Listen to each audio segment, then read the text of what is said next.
Hello, lovely listeners. Welcome back to another episode of Coffee House. I'm your host today, Bernice, and today I have a special guest with me, someone I met about 2 years ago on my mission trip, and his name is James. Welcome. Hi, everyone. It's great to have you here today, James. We actually have a special little guest as well, as his youth from his youth ministry are here with us in the studio today, too. Yeah!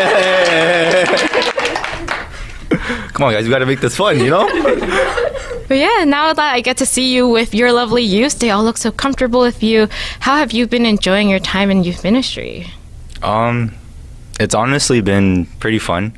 I think I look at myself more of just, I don't know if Uncle Anthony, so I don't know if you've ever met him, but he was my kind of like, what do we call it? We called it Paul Tang's youth group, but Anthony was also there. And, just seeing him just, as a, I guess I'm in that position. He was old, but now I guess I'm the old one. Seeing him just with a whole bunch of like youth just guiding us, spreading the word of God and all that stuff, like, it's been fun.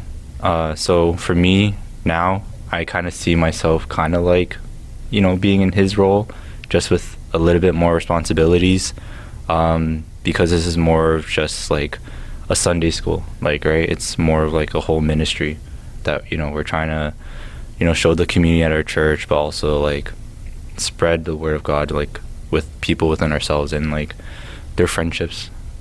Mm-hmm.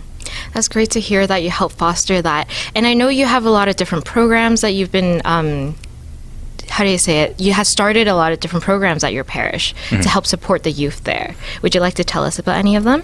Yeah, so a lot of it, they actually had the same stuff when I was a youth there. So we did like snack bar, that was like a weekly thing. And then a whole bunch of different like fundraisers. A lot of our fundraisers last year was like for the reconstruction of like our church's roof, and also paving like the paving the parking lot. Yeah, exactly. Thank you. But yeah, so like, and that hasn't happened from my understanding since like COVID, because like especially in a Chinese parish, I feel like there's a lot of like worries with like the sickness and everything spreading, so like they've kind of held off on that. So now that we're bringing that stuff, it kind of feels like the parish is coming back more like alive, if that kind of makes sense. Like the community is like strengthening there, with like the parties that the parish holds, like with the council, like my youth are always like volunteering and like helping out, so it's nice to see that. It must be very rewarding to actually see that involvement and the resurgence at the church. Yeah, I guess so, because when I think the biggest part of it, I don't know if the youth know this, but like a lot of the aunties and uncles, after our very first snack bar, they were like, oh yeah, like we love like sitting here like with this like tea or like with a sandwich, like they love talking. Actually, for a little bit of context, do you want to explain what snack bar is for the audience at home? Yeah, for sure. So snack bar is basically a time where a ministry, so it could be Legion of Mary or whatever, scouts, altar servers, the young adult ministry, it's whenever they take the time and they they plan out a menu, all like home baked goods, or they could be like sandwiches, or it could be like noodles or stuff like that, and the parishioners would just come down after mass, order whatever they want, and then they could take a seat and just talk with whoever. That sounds fun. Yeah. It's very great community bonding there. Yeah. And like I said before, like a lot of aunties and uncles really like the fact that, like especially the youth took their time and actually helped out. So it was nice. That's great to hear. And I realized I should have asked this earlier, but what was the decision, the calling that you had in starting youth ministry? Oh, yeah. Honestly, I was talking to Paul about this earlier. It was very, very random, actually. I had no intentions of starting as a youth minister. What happened was Father Raymond So was actually looking for some sort of revival in like the teenage community involvement, and at that time I was just working part-time, so I had a lot of free time, and one of the aunties just came up to me and said like, hey, if you got free time, Father Raymond would want to just have a few words with you, just like see where like your head's at and all this stuff. I was like, yeah, sure, I'll give him some like time. Like I really didn't have that much things on my plate. And then I went there after work. I worked in like a adaptive gym, so like I worked with people with special needs, so like I wore shorts. And then when I went to the church, Father Raymond was like, yeah, so this is going to be our formal interview for the youth minister role.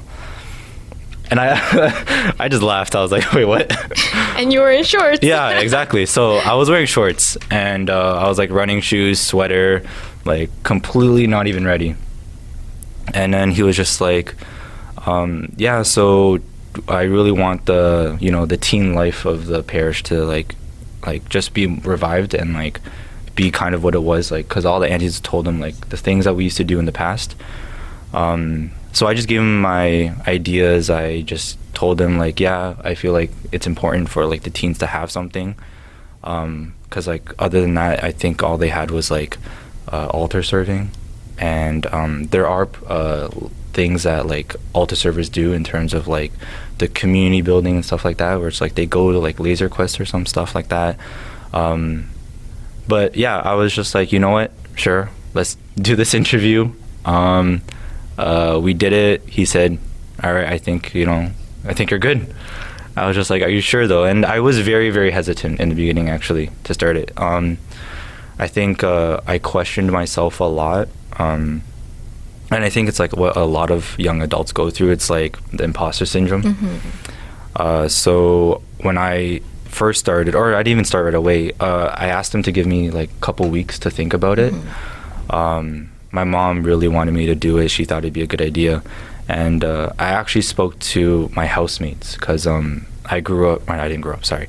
I went to university and I stayed in like a Catholic men's house. Mm-hmm. And two of them were youth ministers while we were studying. So I asked them for like advice, and I asked them like truly what do they think I should do, because they know me pretty well, right? Mm-hmm. We lived together for like 3-ish years, so they said try it out, honestly pray about it. I did, and yeah, like it was very, very rewarding to like start it. A lot of pressure, but I feel like through like the help of them, because I still ask them for advice till this day. I wouldn't say like I'm a great like youth minister. I'm trying my best still, but I feel like as long as I ask people and get the support, like I have a lot of support from their parents. Mm-hmm. In terms of like getting things done. Like for example, like they all drove them here, right? Mm-hmm. If that didn't happen, I'd have to maybe schedule a bus or something, book something to get them here. But yeah, so a lot of support from not only my friends but also their parents as well. Did you find that living in that men's house and seeing the other men also be youth ministers, that it had affected their life? Like they grew as a person, grew closer in the relationship with God, that made an impact as well, other than their advice for you? Yeah. A lot of them, so it was a house of 7 guys. Mm-hmm. 2 of them were youth ministers, and the 5 of us were just like, just guys who are in university, just didn't want to lose their faith, because I feel like that's actually a really big thing for adolescents to lose their faith when they go to university. Yeah. So I kind of didn't want that to happen, and the whole house had some sort of like personal involvement with their community. I had 3 people who did a missionary work in I believe it was Australia or something. Wow. I'm not too sure. Sorry if I don't remember, but it's been a while. And then the other 2 were just like, just like me, altar serving, helped out when I was young, stuff like that. But seeing them in their roles, I've always saw them like stressed. They always were planning, and I felt like that gave them really good like personal skills as well. So like their interpersonal skills of time management, communicating with us, because I feel like in the house, like, there's always going to be conflict. But they were able to address it so maturely and so Christ-like that, like, yeah, it motivated me to kind of maybe pick up this role, and maybe I can do the same thing in, like, my personal relationships as well. That's great to hear. And I'm actually very curious because you also mentioned that, like, you were at this house because you wanted to help, like, strengthen your faith throughout your adolescence age. Did you feel that, like, pull of the world during that time? And do you feel that joining into becoming a youth minister has helped deepen your relationship with Christ? I feel like it for sure has strengthened my relationship. In university, there's a lot of, like hardships, like a lot of people go through, like, their things, their barriers, or any hurdles that they have, right? So being in that house really, like, kept me grounded for sure. We always did this thing on Thursdays where we invited people in the Catholic community at CCY, right? Okay. At York. And what is CCY? It's like York University's, like, Catholic club, right? Okay. Yeah. So it's like I guess the GTCCCs, but not CCC, right? Yes.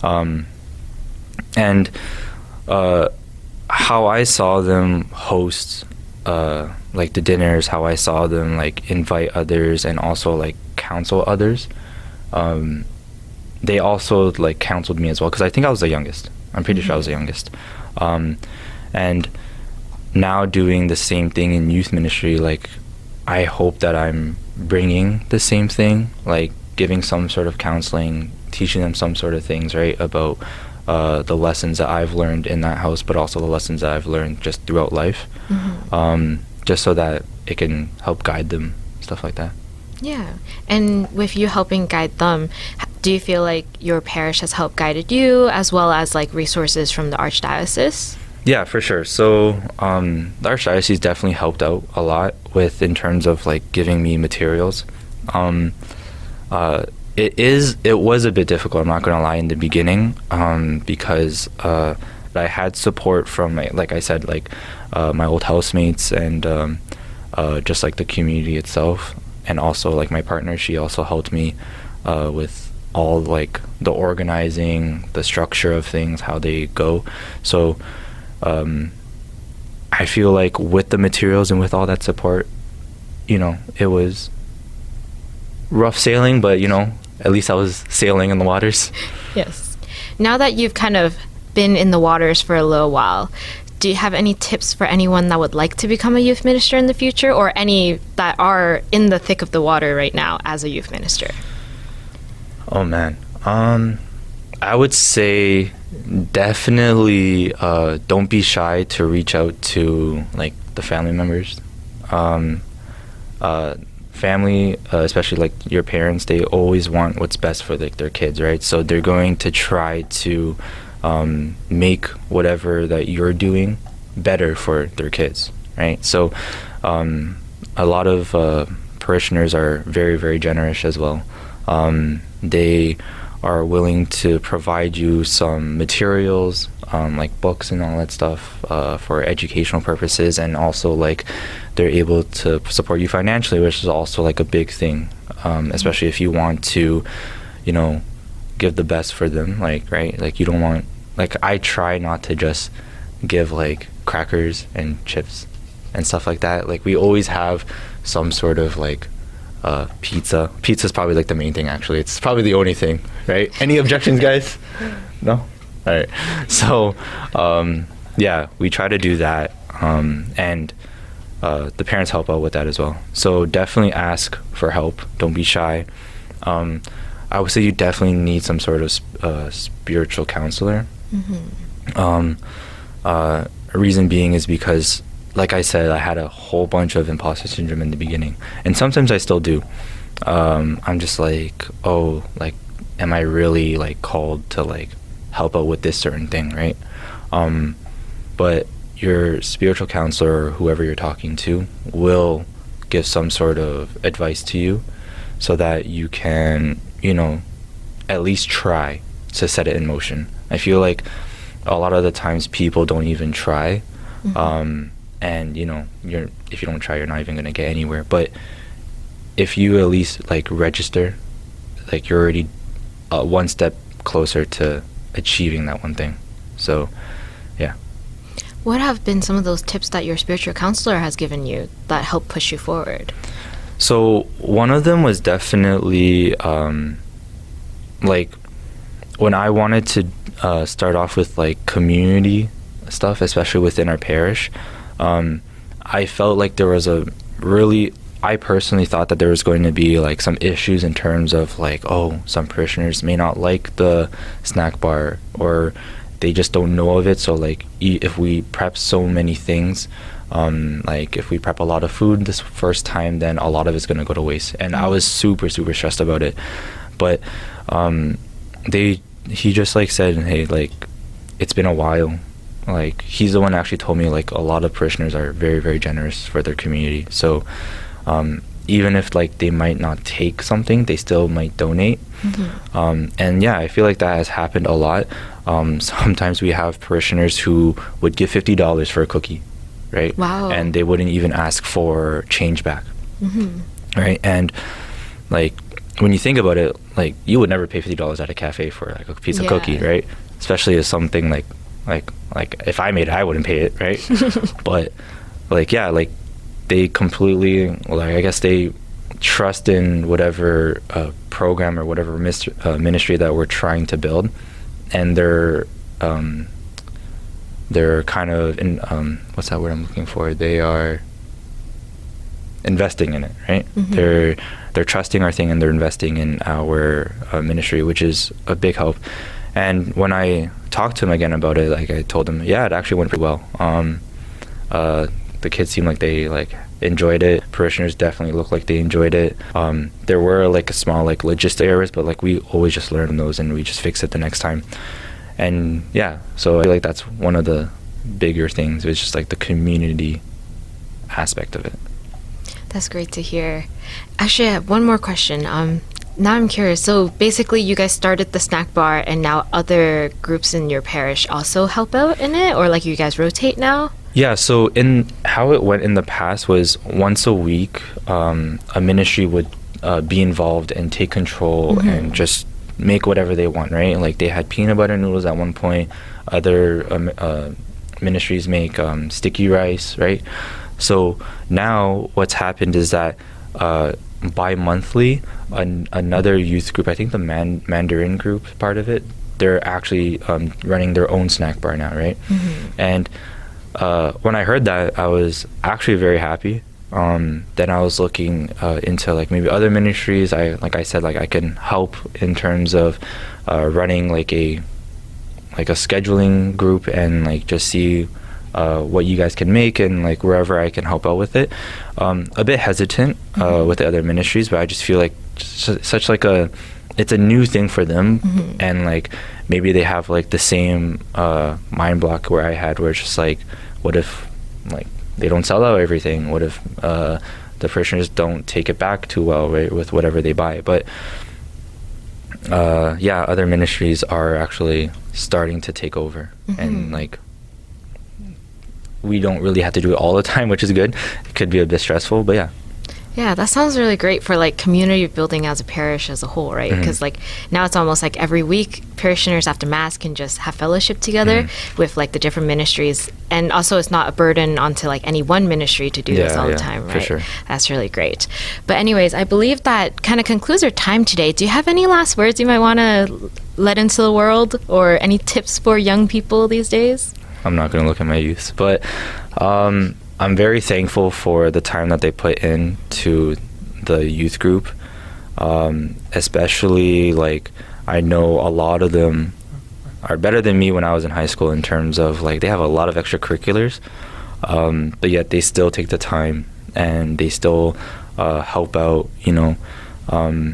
I feel like that part really motivated me to continue doing like the youth ministry, because we are a small parish, we don't have that many numbers in terms of youth compared to like, you know, the bigger parishes out there. So just seeing like a consistent number makes me grateful for them. And yeah, I hope I'm helping them out somehow in their, you know, religious life and stuff like that, and their journeys. That's great. Thank you so much for coming on today, James. Thank you. And with this does conclude our episode for today. Thank you so much for listening. And this was Coffee House with Bernice, and we hope you have a blessed day.